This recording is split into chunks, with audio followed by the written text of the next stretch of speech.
Batangas 1st District Congressman Leandro Leviste has formally sued the DPWH district engineer who allegedly tried to bribe him over a flood control project.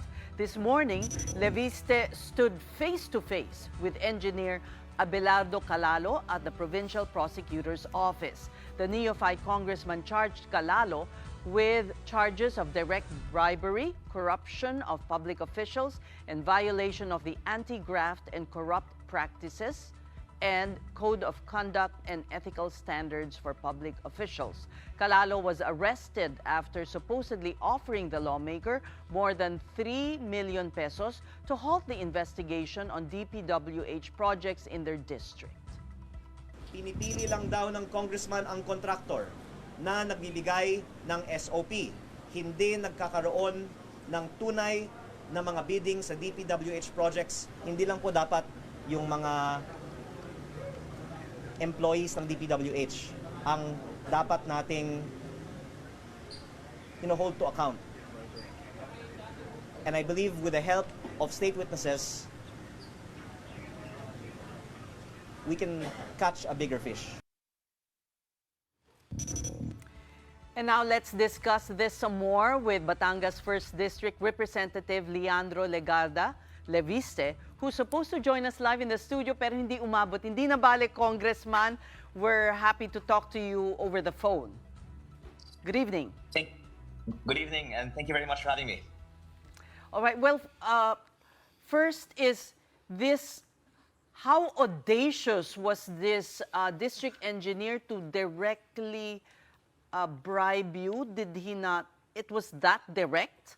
There were no feelers even made? It seemed like it was a normal transaction.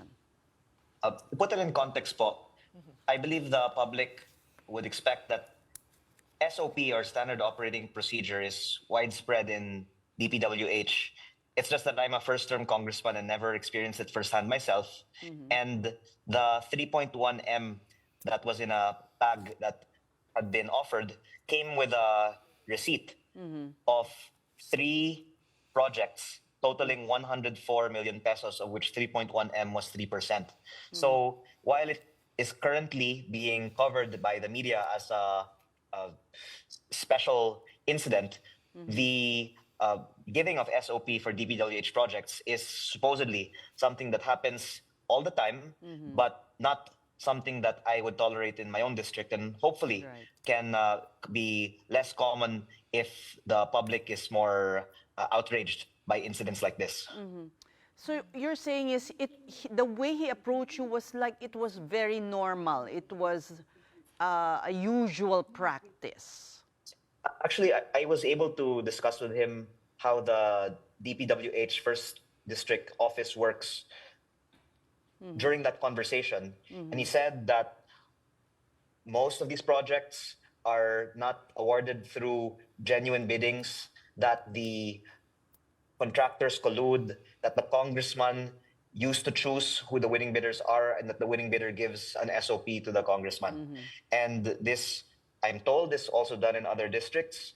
And the problem, I think, is not that one employee of DPWH did it. It's that the system is allowing Entrenched. this to happen nationwide, and hopefully with some reforms can be reduced in its frequency. So the problem is not one individual. The problem po is the system. Okay. And this is why you're offering that he turn state witness.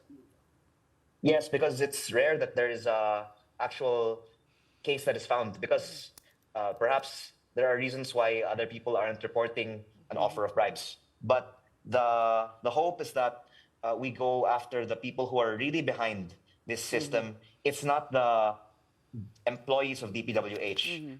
It's perhaps people who are above them. But Congressman, some district engineers are contractors themselves. I wouldn't be surprised, as reportedly some congressmen are too. True. Well, you also mentioned earlier on our sister program Storycon this afternoon to our colleagues na, even the COA is in on it, and they also get like, I think, half to 1% of the transaction deal or the project cost. Would you know, like in this whole web, have you laid it out in your mind, like how many people are really involved from how many agencies? As a first-term congressman, I was trying to learn so that we can reform it. But now that I've done this, maybe no one will tell me anymore. But Congressman, like when news came out over the weekend about what happened, I was trawling through the comment section, and a lot of people were actually even doubtful about what happened. Can you set the record straight that this was not a setup, that this actually happened? Yes, I think the question is why only 3M? And it's because it's for one project, or sorry, one contractor's projects. But the statement to me was that there's 3.6 billion of projects in total in the first district of Batangas, and 5% or up to 10% of this could be obtained even from the already awarded projects. So perhaps it would be implausible that an engineer would try and offer 3 million. But this is just from one contractor's projects, and that a congressman of the first district of Batangas would be able to extract in the hundreds of millions of pesos per year, let's say 300 million pesos a year from a 3.6 billion peso budget. And you were also saying, just a quick follow-up, says, kanina sa Storycon, you were saying na parang that was just one contractor nga, and you actually had another meeting with parang another contractor in the works. Will that still push through? Oh, no, it was not in the works. It was offered. It was offered, okay. In the meeting where there was already a bag from one contractor, it was also offered that there be a meeting set with another contractor, and that meetings be set with many other contractors over the coming days. And then I thought of calling the PNP, and I think that the events are now reported. But Right. the point is that whatever the budget of a congressional district for DPWH is, it is perceived that congressmen tend to get a percentage of that budget. Now, I don't want to speak on behalf of all districts in the country, but I can just say in the first district of Batangas, the contractors, the other people who are supposedly in the know of how this works would say that that really is how it has been. Kaya parang nasanay na rin po ang mga nasa DPWH First District Batangas office, kaya nga napaka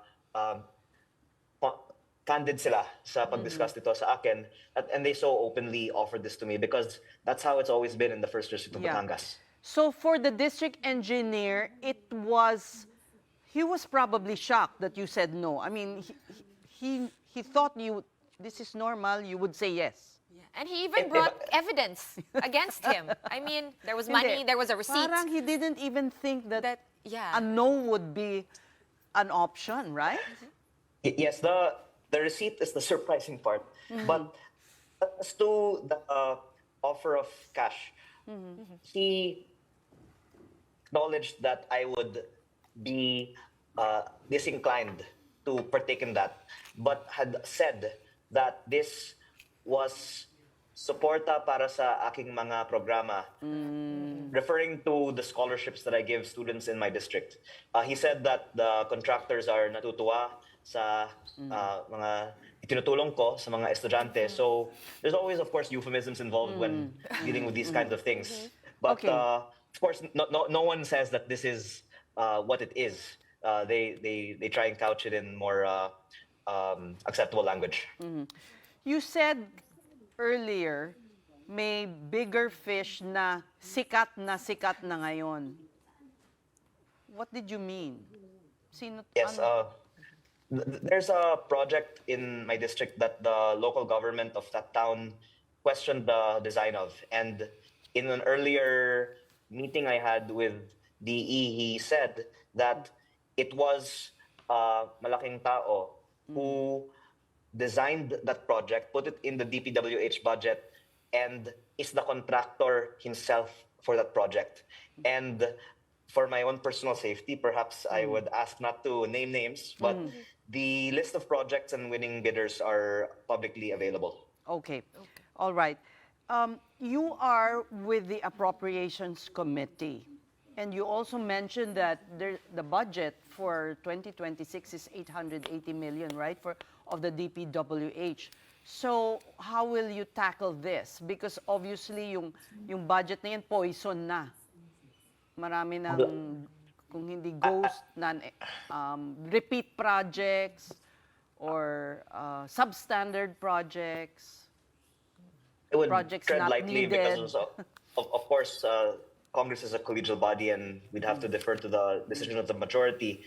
But that in business, I think you wouldn't appropriate 880 billion to an agency that is proven to have these kinds of questions. So I think that without even reducing the number of projects, we can lower the budget by reducing the cost of the projects.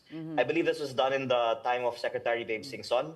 And if you force a reduction in the cost of the projects, maybe what is reduced is not the quality of the projects, if there's still quality control. Maybe what's reduced is the SOP that's given to congressmen. So That's a pretty big fight, Congressman. Are you prepared to undertake it? So currently, you are the poster boy and the protagonist in this storyline. Are you prepared to take it further? You also mentioned asking the DE na maging state witness. Do you think open siya doon? I would, I guess, hope so, but I would not want to preempt any decision on his part. And by the way, I would also want to couch my statements about the DPWH in terms of what I've seen in my own district. And of course, we respect our colleagues in Congress. But I think that there's a greater political will now behind reforming DPWH because of PBBM SONA, and welcome the much wider support now for reforms in DPWH, even by members of Congress. is Alpha and Omega one of the contractors in Batangas? Yes, I think if you check the Sumbong sa Pangulo website for Binambang River, Balayan, you will see they are a contractor for one of the phases, but not for much of it. The contractors that are behind much of the projects in my district actually don't have that many projects outside of my district. And it's something that we're investigating for these contractors who have been given so many projects, but only in this district. Okay. Can you also file cases against these contractors? Kasi parang middleman lang si DE, nung bagman ng mga contractors. And may resibo, di ba? So pwede na rin sila. Are you contemplating filing charges against this specific contractor where there's evidence of a bribe? Case that we filed provides for other parties to be added to it once we can identify the persons that should be included in the case. But I would state that I think not even the contractors are the most responsible parties, because presumably if it's not one contractor, it could very well have been another contractor. Based on what I was told by DE, there is ability by congressmen to select the contractors that do the projects that they fund in their district. And you're of course, that's something that we do not condone. But the problem is that the DPWH approved budgets assume the costs that factor in the 10 to 20% reserved for congressmen. So if you have a district where the congressman does not get the 10 to 20% SOP, then either someone else apparently will get it within the DPWH system, or the savings would be returned to Treasury with no incentive for the district to then be efficient and have proper bidding procedures. So one of the things that I would propose actually is an incentive for districts to have efficient and economically priced bids, and also for hopefully districts that have more compliant and quality done projects to be given a bigger share of the budget. But what happens now is that because of the way that projects are allocated sometimes, the districts that actually have the most questionable practices are the ones given the most budgets, as has been seen in some of the examples of flood control. Okay, Congressman, you're looking at it from a policy level, pero ang dami mong babanggain dyan. Handa ka ba as a first-time congressman na, to disclose this? Marami kang matatamaan ng mga, entrenched in this system na congressmen. You're ready. Thank you for reminding me. So maybe I will think twice now. But I would say that my focus is not on the investigations in Congress and the Senate, but in my own district, because what I think is most compelling is when you have the technical findings of substandard projects, which the contractor cannot deny should be, let's say, 15 meters of a sheet pile, but when you measure it is only 4 meters, that there's a missing 11 meters. So one of the things that we're trying to do is to audit as many of the products as possible in our district and hopefully help the DPWH make claims for the missing materials on these projects. All right. We thank you for joining us, Congressman Leandro Leviste, and good luck to you.